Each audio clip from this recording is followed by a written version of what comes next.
평생 남편과 자식들만 바라보며 살아왔는데 어느 날 동창회에서 정말 큰 모욕을 당했어요.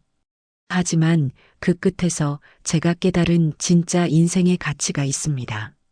이런 제 이야기를 한번 들어주세요.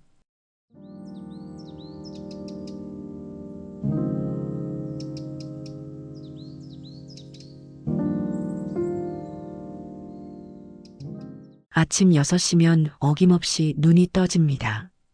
오늘도 변함없는 하루가 시작되죠. 먼저 남편 영철이의 아침밥을 차려야 해요. 된장찌개에 김치볶음, 계란 후라이까지. 30년 넘게 반복해온 메뉴지만 한 번도 실증난 적은 없습니다. 여보, 밥 먹어요. 남편은 신문을 보며 묵묵히 숟가락을 듭니다. 말은 별로 없지만 늘 고맙다는 표정을 지어주죠. 그런 남편을 보면 마음이 따뜻해집니다. 30살에 중매로 만나 지금까지 우리는 그렇게 살아왔어요. 남편이 출근하고 나면 이제 손주 민수가 일어날 시간입니다. 초등학교 3학년인 민수는 부모가 맞벌이라 제가 돌보고 있어요. 아이 하나 키우는 게 이렇게 힘든 줄 몰랐는데 손주는 또 다르네요. 더 예쁘고 더 걱정됩니다. 할머니, 배고파요. 그래, 우리 민수 밥 먹자. 아침부터 저녁까지 쉴 틈이 없습니다. 시장 보고, 청소하고, 빨래하고. 남들 보기엔 평범하기 그지없는 일상이죠. 가끔은 이런 제 자신이 초라해 보이기도 해요. 고등학교만 나오고 평생 집안일만 하며 살았으니까요. 친구들은 어떻게 살고 있을까 궁금할 때가 있습니다. 학창 시절엔 그럭저럭 어울리며 지냈는데 결혼하고 나서는 연락이 뜸해졌어요. 다들 바쁘게 사는 거겠지만 때로는 외로움을 느낍니다. 하지만 불평할 수는 없죠. 남편도 성실하고 자식들도 잘 커졌고 손주까지 건강하게 자라고 있으니까요. 이만하면 복받은 인생 아닌가 싶습니다. 다만 가끔은, 정말 가끔은 나만의 시간이 그리워질 때가 있어요. 오늘도 민수를 학교에 데려다주고 돌아오는 길입니다. 동네 아주머니들과 마주치면 인사를 나누죠. 다들 비슷한 나이, 비슷한 처지입니다. 그래서인지 서로 이해하고 위로가 되어주죠. 영숙 씨, 오늘 날씨 참 좋네요. 그러게요. 빨래 널기 딱 좋은 날씨예요. 이런 소소한 대화들이 제 일상의 전부입니다. 거창하지 않지만 나름의 행복이 있어요. 그런데 왜일까요? 마음 한구석엔 늘 아쉬움이 남아 있습니다. 뭔가 더 해보고 싶다는, 나도 뭔가 특별한 사람이 되고 싶다는 마음 말이에요. 그러던 어느 날이었습니다. 우편함에서 뜻밖의 편지 한 통을 발견했어요. 발신인을 보니 고등학교 동창 박현미 씨더라고요. 가슴이 두근거렸습니다. 언제 마지막으로 연락했는지도 기억이 안 날 정도인데 편지를 뜯어보니 동창의 초대장이었어요. 졸업한 지 40년이 넘었는데 이제야 모임을 갖자는 거죠.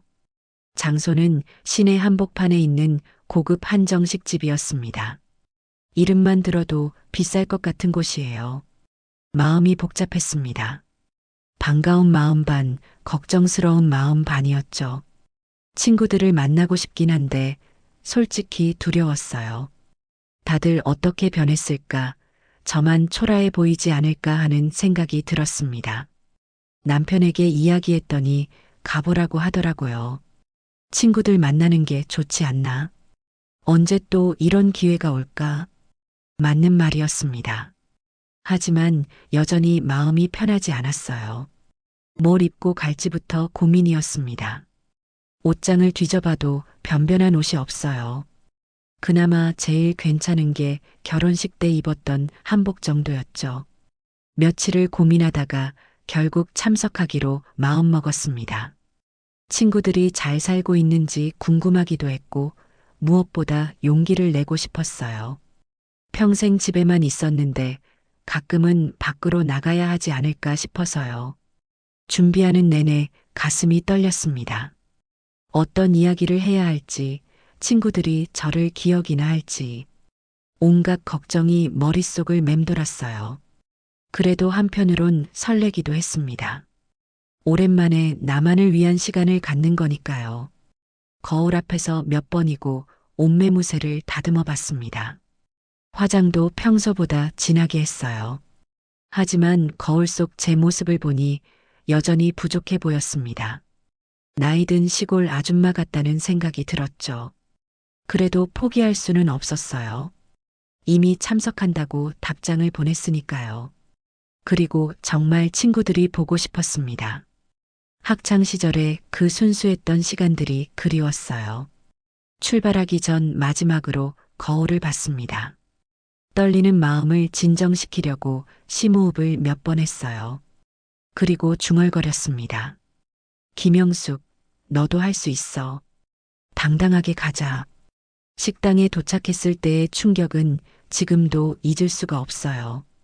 입구에서부터 뭔가 다른 세계에 온 것 같았습니다. 고급스러운 인테리어에 은은한 조명까지. 평소에는 상상도 못할 곳이었죠. 예약된 룸으로 들어가는 순간 숨이 막혔습니다. 이미 와 있던 친구들의 모습을 보고 말이에요. 모두가 너무나 화려하게 변해 있었어요. 번쩍거리는 보석들, 명품 가방들, 마치 패션쇼장에 온 것 같았습니다. 가장 먼저 눈에 들어온 건 현미였어요. 학창 시절엔 저와 비슷했던 현미가 완전히 다른 사람이 되어 있더라고요. 머리부터 발끝까지 모든 게 반짝반짝 빛났습니다. 다이아몬드 목걸이며 에르메스 가방까지. 어머, 영수가 오랜만이야. 현미가 반갑게 인사했지만 어딘지 어색했어요. 예전에 그 친근함은 온데간데 없고 뭔가 거리감이 느껴졌습니다. 아마 제 차림새를 보고 당황한 것 같았어요. 다른 친구들도 마찬가지였습니다. 은주는 성형수술을 한 것 같았고 미경이는 명품으로만 치장하고 있었어요.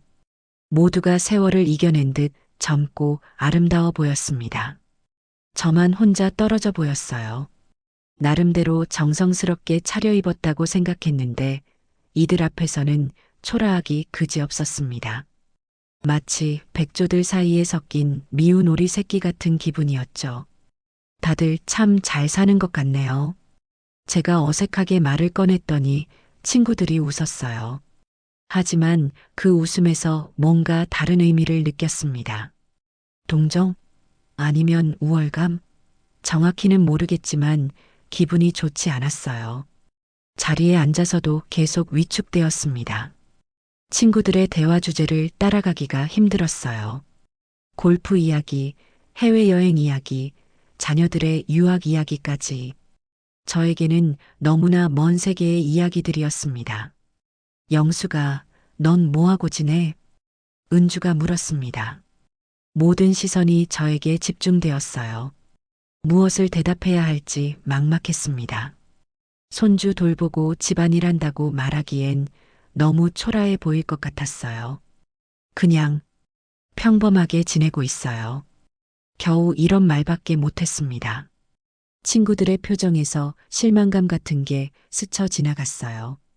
아니, 제가 너무 예민하게 생각하는 건지도 모르겠지만 그런 느낌을 받았습니다. 분위기가 어색해지자 현미가 화제를 돌렸어요. 하지만 그 순간부터 저는 완전히 대화에서 소외되었습니다. 마치 투명인간이 된 것 같았죠.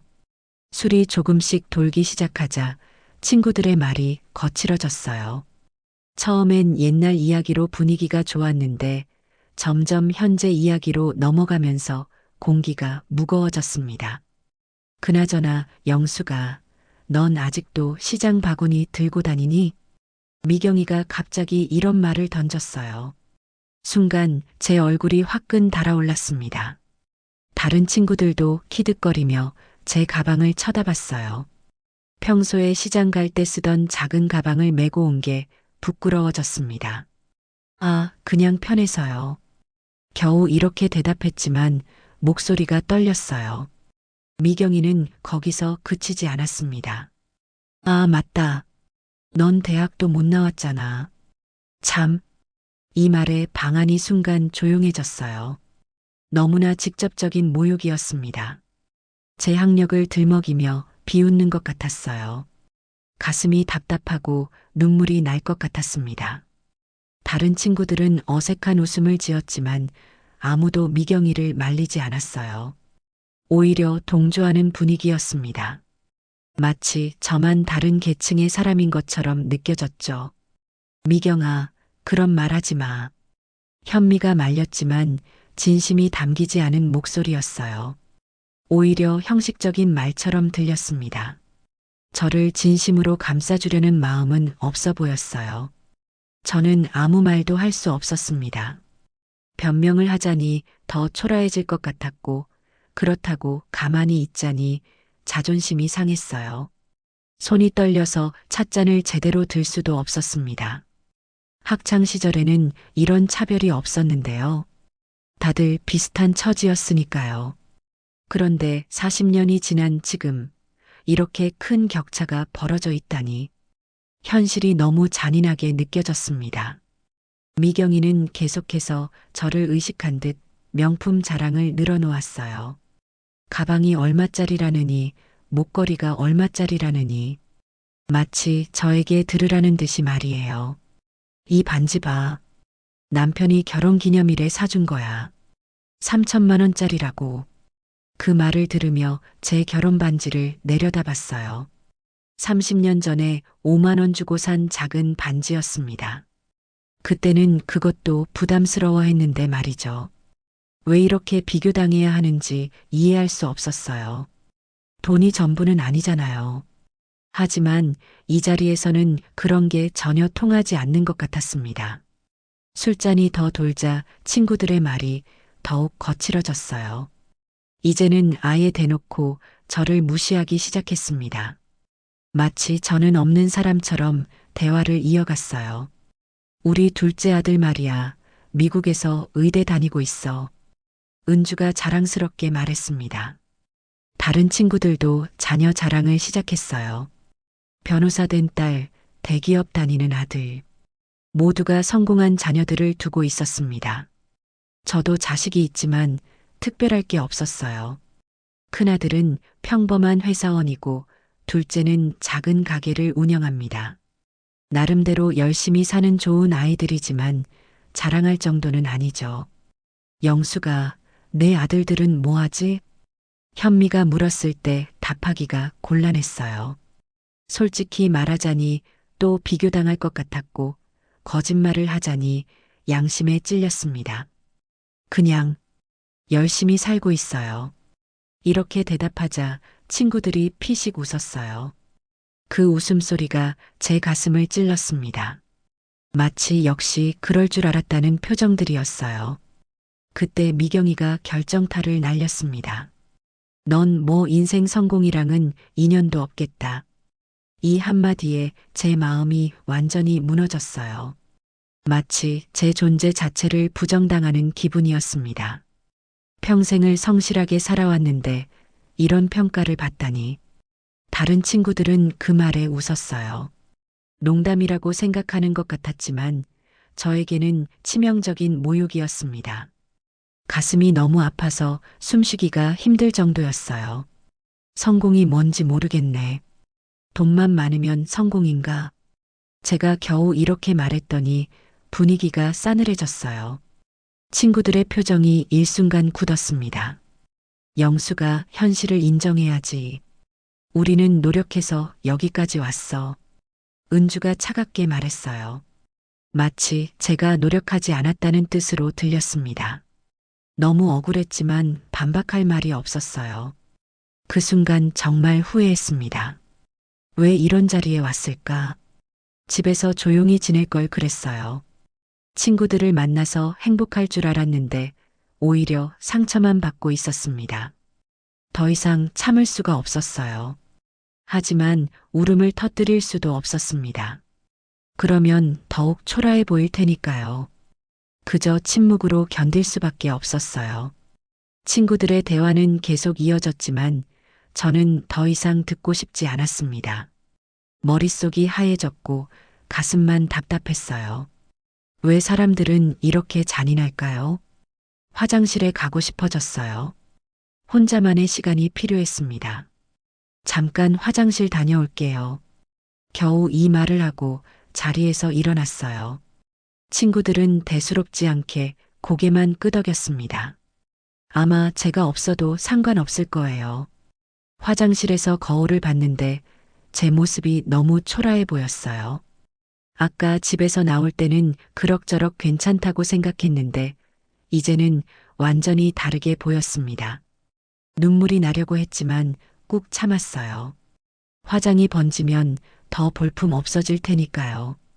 대신 찬물로 얼굴을 적시며 마음을 진정시키려고 했습니다.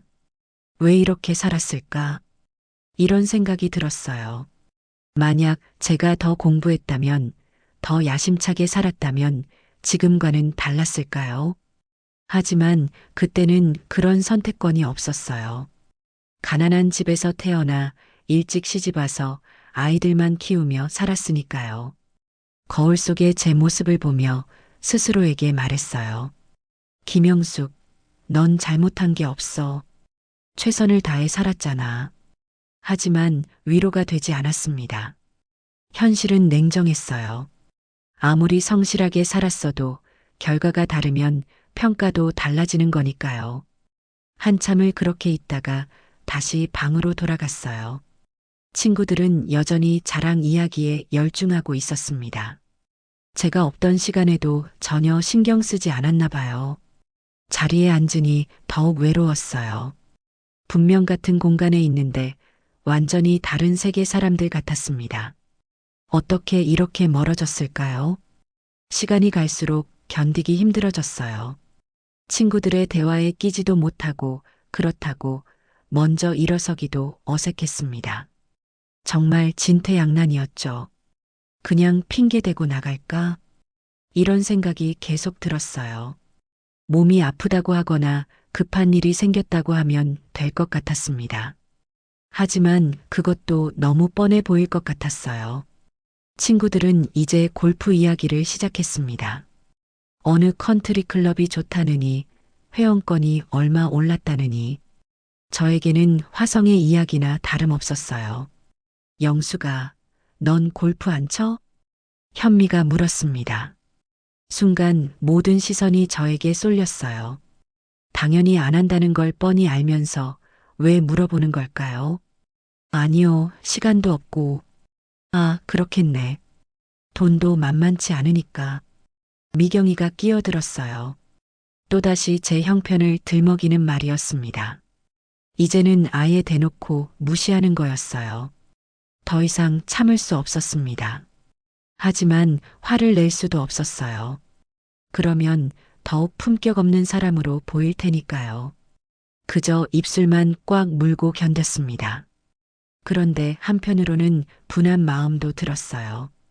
왜 제가 이런 취급을 받아야 하는지 이해할 수 없었습니다. 돈이 없다고, 학력이 낮다고 사람 취급을 안 하는 게 맞나요? 평생 이런 대접만 받고 살 수는 없지 않나? 이런 마음이 들었어요. 지금까지는 그러려니 하며 살았지만 오늘의 일은 너무 모멸적이었습니다. 뭔가 바뀌어야 한다는 생각이 들었어요. 하지만 지금 당장 어떻게 할 수도 없었습니다. 그저 이 시간이 빨리 지나가기만을 바랄 뿐이었어요. 벽시계를 쳐다보니 아직 1시간도 안 지났더라고요. 일찍 끝날까 했는데 시간이 너무 빨리 가네. 은주가 말했습니다. 저에게는 시간이 너무 느리게 가고 있었는데 말이에요. 정말 아이러니했습니다. 그때였어요. 옆자리에 앉아있던 수정이가 제게 작은 목소리로 말했습니다. 수정이는 학창 시절에도 조용한 성격이었는데 오늘도 별말 없이 있었어요. 영수가, 수정이가 제 팔을 살짝 건드렸어요. 다른 친구들이 듣지 못하게 작은 목소리였습니다. 진짜 중요한 건 학력이 아니야. 갑작스러운 위로에 가슴이 먹먹해졌어요. 이 차가운 자리에서 처음으로 들은 따뜻한 말이었습니다. 넌 사람들 기억 속에 좋은 사람으로 남았을 거야. 수정이의 말에 눈물이 날 뻔했어요. 오늘 처음으로 누군가가 저를 이해해 주는 것 같았습니다. 마치 사막에서 오아시스를 만난 기분이었죠. 고마워, 수정아. 저도 작게 대답했어요. 수정이는 빙긋 웃으며 제 손을 살짝 잡아주었습니다. 그 따뜻함에 마음이 조금 누그러졌어요. 사실 수정이도 다른 친구들만큼 화려하지는 않았어요. 옷차림도 단정한 수준이었고 명품을 걸치고 있지도 않았습니다. 아마 그래서 제 마음을 이해해 주는 것 같았어요. 수정이의 위로가 희미한 빗줄기 같았습니다. 완전히 어둠에 빠져 있던 제 마음에 작은 희망을 주었어요. 모든 사람이 저를 무시하는 건 아니구나 하는 생각이 들었습니다. 하지만 다른 친구들의 대화는 여전히 계속되었어요. 마치 저와 수정이의 대화 따위는 신경도 쓰지 않는다는 듯이 말이죠. 그들만의 세계가 있는 것 같았습니다. 수정아, 넌 요즘 뭐하고 지내? 현미가 수정이에게 물었어요. 수정이도 저처럼 대답하기 곤란해하는 모습이었습니다. 그냥 아이들 뒷바라지하고 있어. 수정이의 대답에 현미가 고개를 끄덕였지만 그다지 관심 있어 보이지는 않았어요. 역시 성공담이 아니면 흥미를 느끼지 않는 모양이었습니다. 그래도 수정이가 있어서 다행이었어요. 완전히 혼자였다면 정말 견디기 힘들었을 겁니다. 때로는 이런 작은 위로가 큰 힘이 되는 것 같아요. 우리 둘이라도 연락하고 지내자. 수정이가 작게 말했습니다. 저도 고개를 끄덕였어요. 오늘 이후로 다른 친구들과는 만나고 싶지 않지만 수정이는 달랐습니다. 이런 위로가 있어서 조금은 버틸 수 있었어요. 하지만 여전히 다른 친구들의 시선과 말들이 부담스러웠습니다. 언제까지 이런 모욕을 당해야 할까요? 식사가 끝나갈 무렵이었어요. 친구들은 이제 후식까지 시키며 오랫동안 앉아있을 생각인 것 같았습니다. 저는 하루빨리 이 자리를 떠나고 싶었는데 말이죠. 그때 미경이가 화장실을 다녀오더니 갑자기 제게 말했어요. 술이 더 취한 것 같았습니다. 목소리도 커지고 말투도 거칠어졌어요. 야, 솔직히 너 같은 애가 이런 자리에 왜 나왔냐? 순간 방 안이 조용해졌어요. 다른 친구들도 놀란 표정이었습니다. 아무리 그래도 이건 너무 심한 말이었거든요. 제 얼굴이 화끈거렸어요. 가슴이 쿵쾅거리고 손이 떨렸습니다. 이런 직접적인 모욕을 받은 건 처음이었어요. 어떻게 대답해야 할지 몰라서 그냥 멍하니 있었습니다. 미경아, 그런 말 하지 마. 현미가 말렸지만 목소리에 힘이 없었어요. 진심으로 화내는 것도 아니고 그냥 형식적으로 하는 말 같았습니다. 왜 사실이잖아. 우리는 다 성공해서 살고 있는데 혼자만 뒤처져 있으면서 미경이는 계속해서 저를 공격했어요. 마치 제가 이 자리를 더럽히고 있다는 식으로 말이죠. 너무 억울하고 화가 났지만 말이 나오지 않았습니다. 다른 친구들은 어색해하면서도 미경이를 적극적으로 말리지는 않았어요. 어쩌면 속으로는 동감하고 있는지도 모르겠다는 생각이 들었습니다. 적어도 여기 온 사람들은 그럭저럭 성공한 사람들이어야 하는 거 아냐? 미경이의 말에 제 자존심이 산산이 부서지는 느낌이었어요. 마치 제가 이 자리에 있을 자격이 없는 사람이라는 식으로 말하는 거였습니다. 나도 열심히 살았어. 겨우 이런 말이 나왔어요. 목소리가 떨렸지만 더 이상 가만히 있을 수는 없었습니다. 하지만 제 항변이 너무 초라하게 들렸어요. 열심히? 그래서 뭐가 남았는데? 미경이의 말에 완전히 기가 죽었어요. 정말 제게 남은 게 뭘까요? 돈도 없고 명예도 없고 그냥 평범하게 가족만 돌보며 살았을 뿐인데 그 순간 정말 이 자리에서 사라지고 싶었어요. 땅에 구멍이라도 있으면 숨고 싶은 심정이었습니다. 왜 이런 모욕을 당해야 하는지 이해할 수 없었어요. 미경이의 말이 끝나자 방 안은 죽음같이 조용해졌어요. 아무도 말을 하지 않았습니다. 그 침묵이 더욱 무겁게 느껴졌어요. 마치 모두가 저를 비웃고 있는 것 같았습니다. 은주와 현미는 어색한 표정으로 시선을 피했어요. 수정이만 안타까운 눈빛으로 저를 바라봤습니다. 하지만 그마저도 별다른 도움은 되지 않았어요. 제 손이 덜덜 떨렸어요. 찻잔을 들려고 했는데 손이 말을 듣지 않았습니다. 너무 당황스럽고 부끄러웠어요. 이런 제 모습이 더욱 초라해 보일 것 같았습니다. 친구들의 시선이 모두 저에게 쏠려 있었어요. 동정의 눈빛, 불편해하는 표정, 우월감에 찬 시선까지. 다양한 감정들이 섞여 있었지만 어느 것도 따뜻하지 않았습니다. 왜 내가 이런 취급을 받아야 하지? 마음속으로 울부짖었어요. 저도 한 인간인데 왜 이렇게 무시당해야 하는지 이해할 수 없었습니다. 돈이 없다고 학력이 낮다고 해서 인격까지 무시당할 이유는 없잖아요. 하지만 현실은 냉정했습니다. 이 자리에서는 성공이 곧 가치였어요. 그리고 제가 그 기준에 맞지 않는다는 게 명확했습니다. 미경이는 승리한 듯한 표정이었어요. 마치 자신이 옳다는 것을 증명한 것처럼 말이죠. 다른 친구들도 미경이의 편에 서는 것 같았습니다. 시계를 보니 시간이 너무 느리게 가고 있었어요. 이 고통스러운 시간이 언제 끝날지 모르겠었습니다. 빨리 집으로 돌아가고 싶었어요. 그런데 그때였어요. 갑자기 방 문이 열리면서 누군가가 들어왔습니다. 식당 직원인 것 같았는데 뭔가 급한 일이 있나 보더라고요. 아니, 직원이 아니었어요. 정장을 깔끔하게 차려입은 중년 남성이었습니다. 이 식당의 주인인 것 같았어요. 얼굴에 근심이 가득했는데 저희 방으로 들어오더니 주위를 둘러봤습니다. 그리고 그분의 시선이 저에게 멈췄어요. 순간 제 마음이 더욱 불안해졌습니다.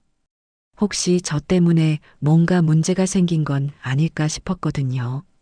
식당 주인이 저를 보더니 갑자기 눈이 휘둥그레졌어요. 마치 믿을 수 없다는 표정이었습니다. 그리고는 천천히 제게 다가오더니 허리를 깊게 숙였어요. 친구들이 모두 놀란 표정으로 쳐다봤습니다. 무슨 일인지 아무도 이해할 수 없었어요. 저 역시 당황스러웠습니다. 왜 식당 주인이 저에게 인사를 하는 건지 모르겠었어요. 혹시 김영숙 어머님 맞으시죠? 식당 주인이 조심스럽게 물었습니다. 목소리가 떨리고 있었어요. 제가 고개를 끄덕이자 그분의 눈에서 눈물이 글썽거렸습니다. 어머님, 정말 어머님이시네요. 그분이 다시 한번 깊게 인사했어요. 이번에는 더 정중하게 말이죠. 친구들은 완전히 어리둥절한 표정이었습니다. 저를 아시나요? 제가 어색하게 물었어요. 이 식당 주인을 본 기억이 없었거든요. 그런데 왜 저를 이렇게 반기는 건지 이상했습니다. 물론입니다. 제가 평생 잊을 수 없는 은인이세요. 그분의 말에 방 안의 공기가 완전히 바뀌었어요. 아까까지 저를 무시하던 친구들이 갑자기 진지한 표정이 되었습니다. 은인이라니 무슨 말씀이신지 저는 여전히 이해할 수 없었어요. 이분을 언제 도와준 적이 있나 기억을 더듬어 봐도 생각나지 않았습니다. 어머님께서 기억 못 하실 수도 있어요. 20년도 더 된 일이니까요. 식당 주인이 설명하기 시작했어요. 친구들도 모두 귀를 기울였습니다. 특히 미경이는 입을 다물고 집중하고 있었어요. 제가 어린 시절 정말 어려웠을 때예요. 하루 종일 굶고 있었는데 어머님께서 따뜻한 밥을 챙겨주셨어요. 그제야 어렴풋이 기억이 났어요. 오래전 동네에 혼자 사는 어린아이가 있었는데 안쓰러워서 밥을 챙겨준 적이 있었거든요. 설마, 그때 그 아이가? 제가 놀라서 물었어요. 그분이 고개를 끄덕였습니다. 이제 조금씩 기억이 나기 시작했어요. 그때는 정말 어려운 시절이었어요. 저희 집도 넉넉하지 않았는데 그 아이가 너무 불쌍해서 가끔 밥을 나눠줬던 거였습니다. 별것 아닌 일이라고 생각했는데 식당 주인의 눈에서 눈물이 흘러내렸어요. 그 모습에 저도 가슴이 뭉클해졌습니다. 그 어린아이가 이렇게 성공한 사업가가 되었다니 정말 놀라웠어요. 어머님이 없었다면 저는 여기까지 올 수 없었을 겁니다. 그분이 진심으로 말했어요. 목소리에 감사의 마음이 가득 담겨 있었습니다. 제가 정말 배고팠을 때, 절망적일 때 어머님께서 손을 내밀어 주셨어요. 그 따뜻함을 평생 잊을 수가 없습니다. 친구들의 표정이 점점 심각해졌어요. 특히 미경이는 완전히 굳은 얼굴이었습니다. 아까까지 저를 무시하던 모습은 온데간데 없었어요. 별것 아닌 일인데 그냥 안쓰러워서 한 일이에요. 제가 겸손하게 말했지만 식당 주인은 고개를 저었습니다. 별것 아니라뇨. 그때 어머님의 그 밥 한 끼가 저에게는 세상 전부였어요. 그분이 감격해하며 말했어요. 그 진심이 느껴져서 저도 눈시울이 붉어졌습니다. 어머님께서 그때 해주신 말씀도 기억해요. 힘내라. 내가 열심히 하면 분명 좋은 날이 올 거다라고 하셨죠. 아, 그 말도 했었나 봅니다. 지금은 기억이 희미하지만 그랬을 수도 있겠어요. 그 아이가 너무 의기소침해 있어서 격려해주고 싶었거든요. 그 말씀 덕분에 포기하지 않고 열심히 살 수 있었어요. 정말 어머님은 저의 평생 은인이세요. 식당 주인의 말에 방 안의 분위기가 완전히 바뀌었어요. 아까까지 저를 무시하던 친구들이 이제는 경외감 어린 눈으로 저를 바라봤습니다. 지금 이 식당도 어머님 덕분이라고 생각해요. 그때의 그 따뜻함이 제 인생을 바꿔놨으니까요. 그분의 말에 제 가슴이 뜨거워졌어요. 제가 한 작은 선행이 이렇게 큰 결실을 맺었다니 정말 예상치 못한 일이었습니다. 친구들은 아무 말도 하지 못하고 있었어요. 특히 미경이는 얼굴이 빨개져서 어디를 봐야 할지 모르는 것 같았습니다. 친구들의 얼굴에서 당황스러움이 역력했어요. 아까까지만 해도 저를 무시하고 비웃었는데 갑자기 상황이 완전히 뒤바뀐 거였으니까요. 현미는 입을 다물고 멍하니 저를 바라봤어요. 은주는 어색하게 미소를 지으려고 애쓰고 있었고요. 가장 당황한 건 미경이었습니다. 얼굴이 새빨갛게 달아올라 있었어요. 어머님, 정말 오랜만입니다. 그동안 어떻게 지내셨어요? 식당 주인이 정중하게 물었어요. 저를 대하는 태도가 정말 극진했습니다. 마치 부모님을 대하는 것 같았어요. 그냥 평범하게 지냈어요. 제가 대답했지만 목소리가 떨렸어요. 아직도 이 상황이 믿기지 않았거든요. 그냥 동네 아줌마인 저를 이렇게 대해주다니. 평범하다니요. 어머님은 제게 천사 같은 분이세요. 그분이 진심으로 말했어요. 그 말에 친구들이 더욱 놀란 표정을 지었습니다. 식당 주인은 계속해서 그때의 이야기를 들려주었어요. 얼마나 절망적이었는지, 제가 해준 음식이 얼마나 소중했는지. 그 이야기를 들으며 친구들의 표정이 점점 심각해졌습니다. 정말 그 한 끼 때문에 살 수 있었어요. 그리고 어머님의 따뜻한 말씀이 제게 희망을 줬고요. 미경이가 고개를 숙였어요. 아까 제게 했던 말들이 얼마나 잘못되었는지 깨달은 것 같았습니다. 다른 친구들도 마찬가지였어요. 그 이후로 정말 열심히 살았어요. 어머님께 부끄럽지 않은 사람이 되고 싶어서요. 식당 주인의 말에 제 눈에서 눈물이 나왔어요. 제가 한 작은 일이 한 사람의 인생을 이렇게 바꿔놓았다니 정말 감동적이었습니다. 지금도 어려운 사람들 도우면서 살고 있어요. 어머님께서 보여주신 그 마음을 잊지 않고 있거든요. 그 말에 친구들이 더욱 놀라는 표정이었어요. 저 같은 평범한 사람이 이렇게 큰 영향을 끼쳤다는 게 믿어지지 않는 것 같았습니다. 순간 방 안이 조용해졌어요. 아무도 말을 하지 못했습니다. 아까까지의 그 냉랭한 분위기와는 완전히 달랐어요. 식당 주인이 눈시울을 붉히며 계속 말했어요. 그 진심이 담긴 목소리에 방 안의 모든 사람들이 집중했습니다. 정말 어머님께서 베풀어 주신 그 은혜를 평생 갚아도 모자랄 거예요.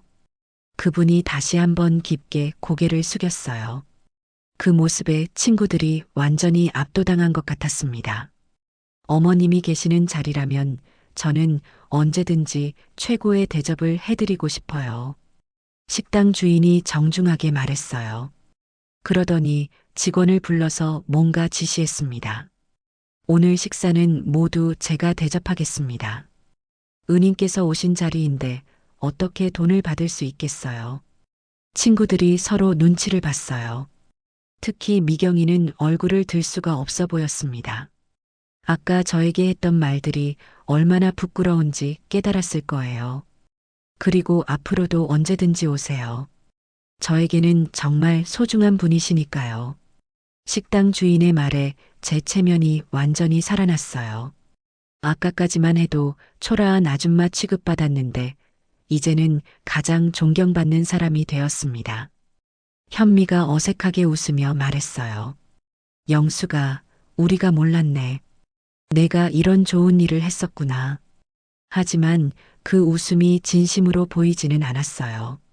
어색함과 당황스러움이 섞인 표정이었습니다. 은주도 끼어들었어요. 정말 대단한 일이야.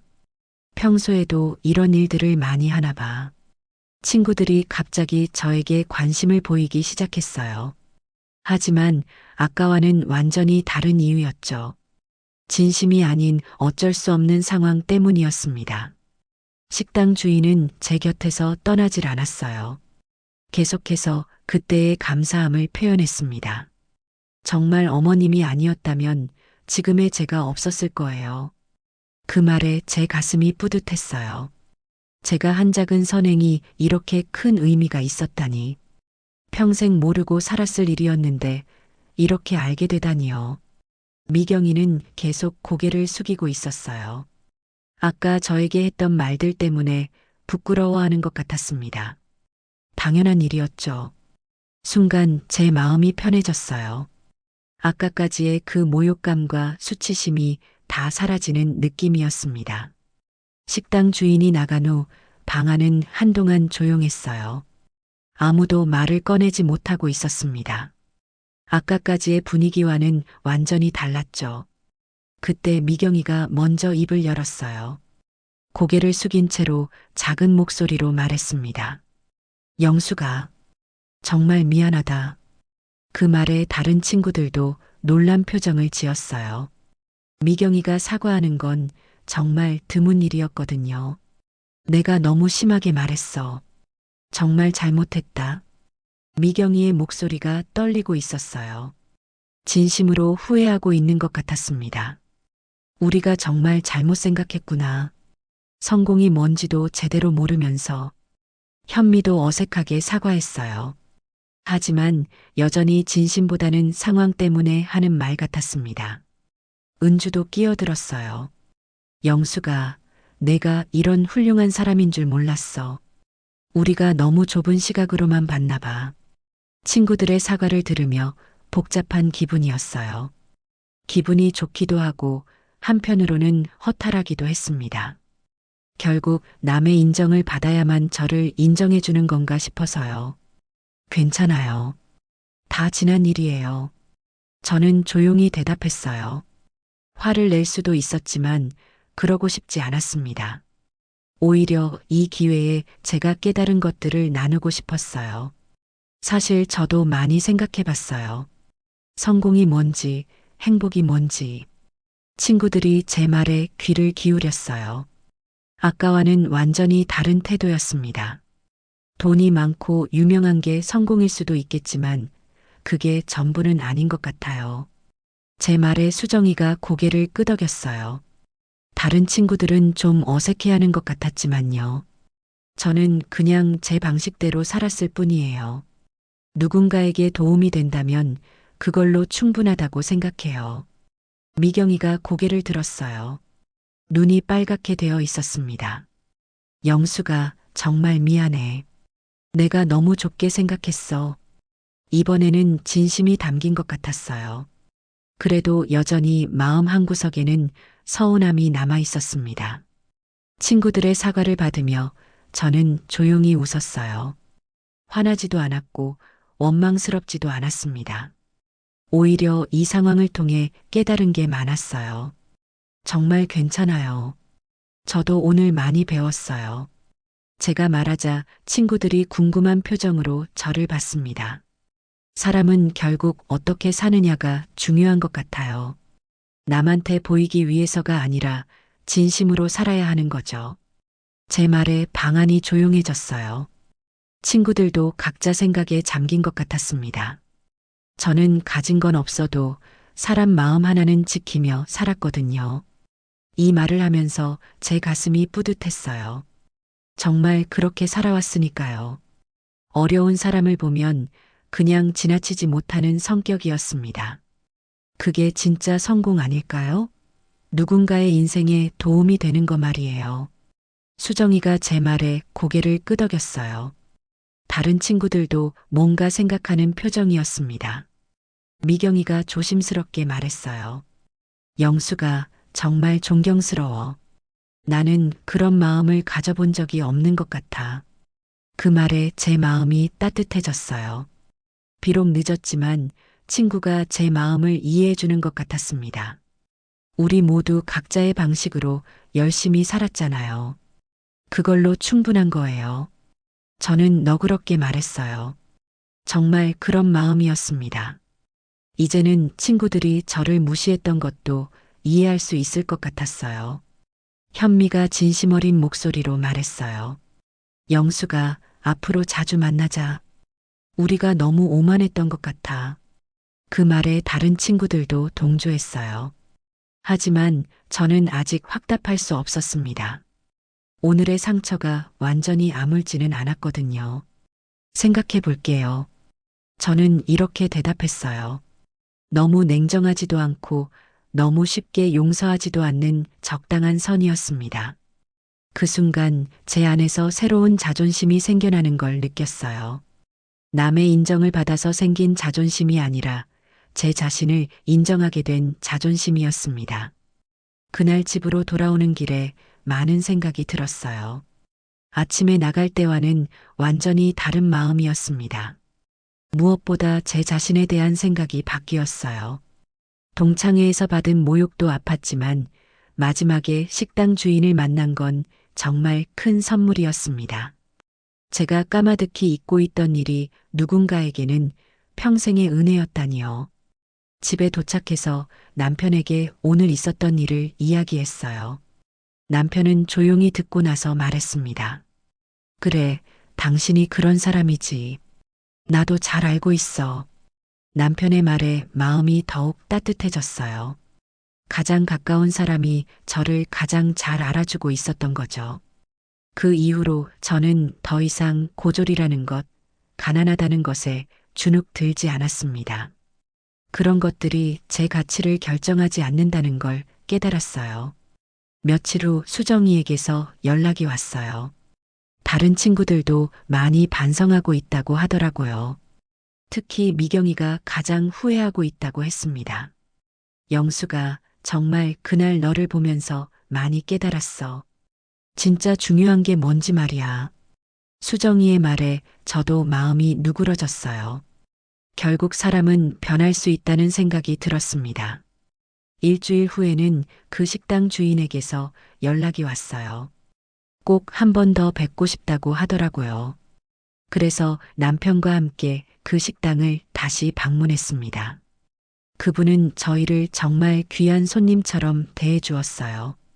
그리고 그동안 어떻게 살아왔는지 자세히 이야기해 주었습니다. 정말 어머님 덕분에 여기까지 올 수 있었어요. 그 은혜를 평생 잊지 않겠습니다. 그분의 말을 들으며 깨달았어요. 사람이 베푼 선행은 결국 돌고 돌아서 자신에게 돌아온다는 것을 말이죠. 그날 이후 저는 더욱 당당하게 살게 되었어요. 누가 뭐라고 해도 제 방식대로 살면 된다는 확신이 생겼습니다. 동네에서 어려운 사람을 보면 여전히 도움을 줍니다. 그게 제 방식이니까요. 그리고 그런 제 모습이 자랑스러워요. 가끔 친구들과도 만납니다. 예전과는 분위기가 많이 달라졌어요. 서로를 존중하며 진솔한 대화를 나누죠. 미경이는 정말 많이 변했어요. 이제는 자신의 성공을 자랑하기보다는 다른 사람을 배려하려고 노력합니다. 영수가 너를 보면서 정말 많이 배웠어. 진짜 성공이 뭔지 알 것 같아. 미경이의 이런 말을 들을 때마다 사람은 정말 변할 수 있다는 걸 느껴요. 지금도 저는 평범한 일상을 살아가고 있어요. 손주 돌보고 남편 챙기고 집안일하고 겉으로 보기엔 전혀 달라진 게 없습니다. 하지만 마음은 완전히 달라졌어요. 이제는 제 자신이 자랑스럽습니다. 비록 가진 건 없지만 따뜻한 마음 하나만큼은 누구에게도 지지 않으니까요. 며칠 전에는 민수가 이런 말을 했어요. 할머니, 우리 반에서 할머니가 제일 착해요. 아이의 순수한 말에 가슴이 뭉클했어요. 결국 이런 게 진짜 성공이 아닐까 싶었습니다. 은혜는 반드시 돌아온다는 말이 정말 맞는 것 같아요. 제가 베푼 작은 선행이 이렇게 큰 축복으로 돌아왔으니까요.